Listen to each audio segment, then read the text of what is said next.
जरा बैठ जी, जरा आप नहीं नहीं बाद में बैठेंगे प्लीज। मैं आपसे बात करेंगे ना जी, मैं बात करेंगे आपसे।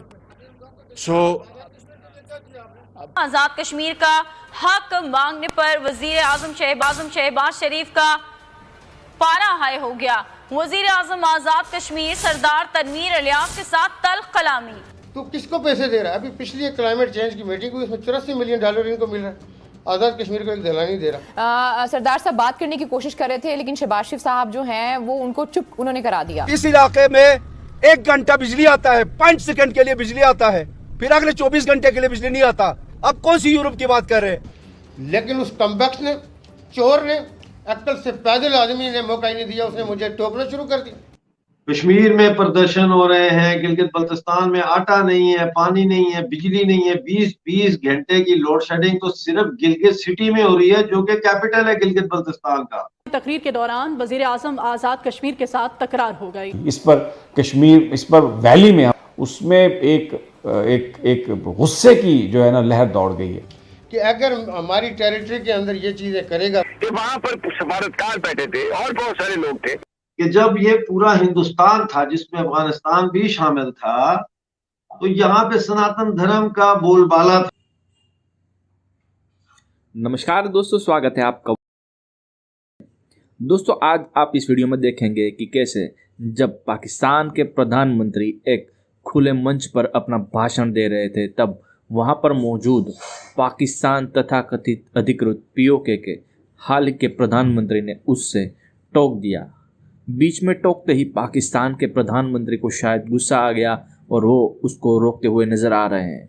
शायद पीओके को भारत के देने की बात कर रहे हैं। साहब आपने वो सारी फुटेज देखी है। सरदार साहब बात करने की कोशिश कर रहे थे, लेकिन शहबाज शरीफ साहब जो हैं वो उनको चुप उन्होंने करा दिया। और इसके अलावा भी हमने देखा है कि जब भी सरदार साहब या आज़ाद कश्मीर के हवाले से बात होती है और वफाक के ताउन की, तो हमें ताउन नजर नहीं आता।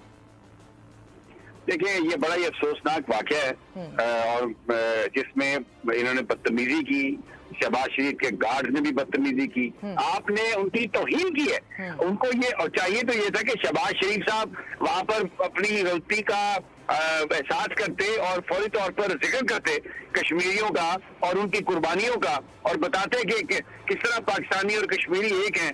उन्होंने सरदार साहब को चुप करा दिया। और मैं आपको ये बात भी बताऊं, इन्होंने सरदार साहब जो वजीर आजम है आजाद कश्मीर के, इनको बुलाया तक नहीं था। उसकी वजह क्या है? तो ये बर्दाश्त नहीं हुई।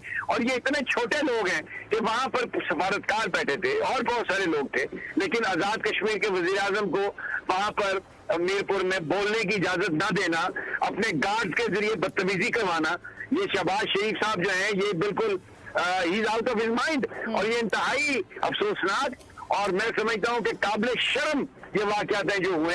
इन्हें कुछ हया करनी चाहिए थी और ये कश्मीरियों की तौहीन किया इन्होंने।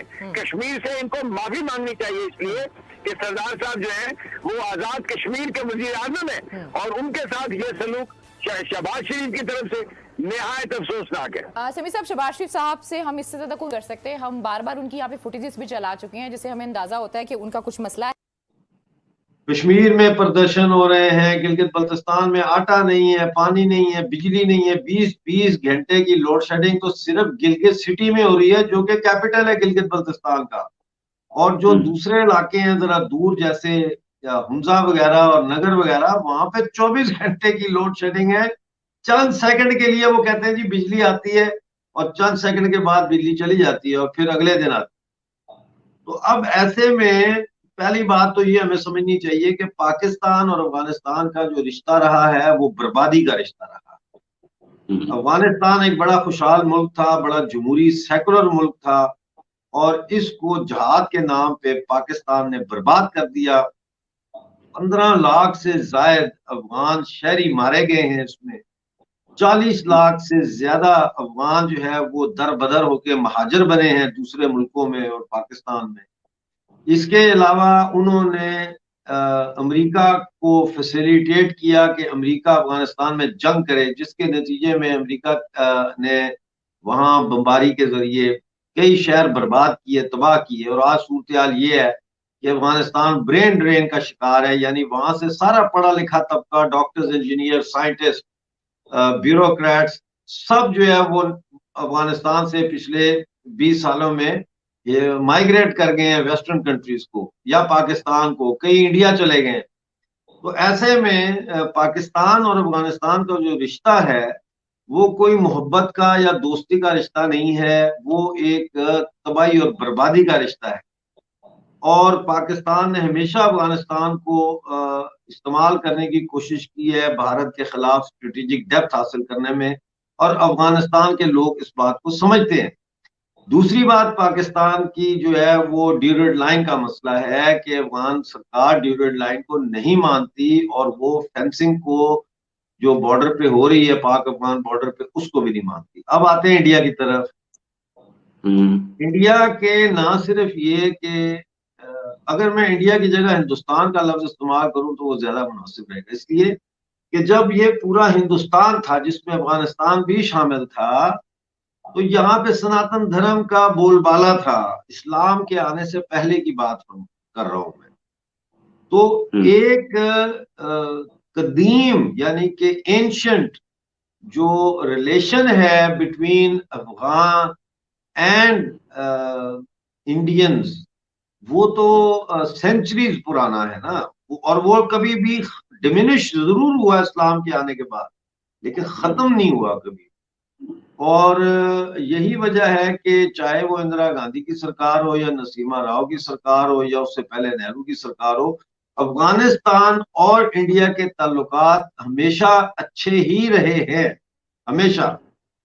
अब मोदी सरकार के आने के बाद आपको पता है कि मोदी सरकार ने 2 पॉलिसियां जो है वो बड़ी इंपॉर्टेंट इंट्रोड्यूस की थी। एक उन्होंने कहा था वोकल फॉर लोकल, यानी कि आप जो लोकल इंडस्ट्री है, लोकल जो व्यापार है, उससे खरीदारी करें, उसको सपोर्ट करें।